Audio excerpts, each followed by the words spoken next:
أعوذ بالله من الشيطان الرجيم. بسم الله الرحمن الرحيم. إن هذا القرآن يهدي للتي هي أقوم ويبشر المؤمنين الذين يعملون الصالحات أن لهم أجرا كبيرا وأن الذين لا يؤمنون بالآخرة أعتدنا لهم عذابا أليما. ويدعو الإنسان بالشر دعاءه بالخير وكان الإنسان عجولا. وجعلنا الليل والنهار آيتين فمحونا آية الليل وجعلنا آية النهار مبصرة لتبتغوا فضلا من ربكم ولتعلموا عدد السنين والحساب وكل شيء فصلناه تفصيلا. وكل إنسان ألزمناه طائره في عنقه ونخرج له يوم القيامة كتابا يلقاه منشورا. اقرأ كتابك كفى بنفسك اليوم عليك حسيبا.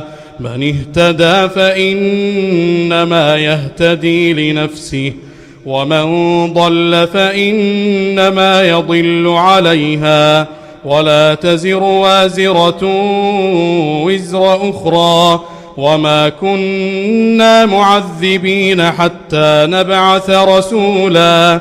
وإذا أردنا أن نهلك قرية أمرنا مترفيها ففسقوا فيها فحق عليها القول فدمرناها تدميرا. وكم أهلكنا من القرون من بعد نوح وكفى بربك بذنوب عباده خبيرا بصيرا. من كان يريد العاجلة عجلنا له فيها ما نشاء لمن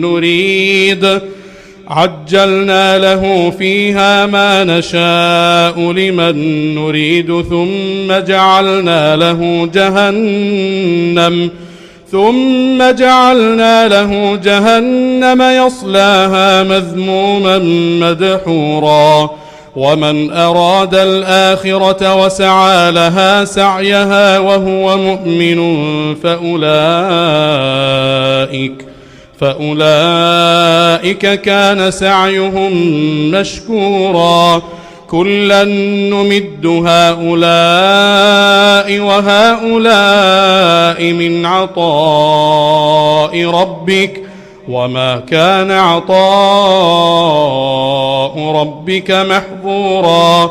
انظر كيف فضلنا بعضهم على بعض وللآخرة أكبر درجات وأكبر تفضيلا. لا تجعل مع الله إلها آخر فتقعد مذموما مخذولا. وقضى ربك ألا تعبدوا إلا إياه وبالوالدين إحسانا. إما يبلغن عندك الكبر أحدهما أو كلاهما فلا تقل لهما أف ولا تنهرهما وقل لهما قولا كريما. واخفض لهما جناح الذل من الرحمة وقل رب ارحمهما كما ربياني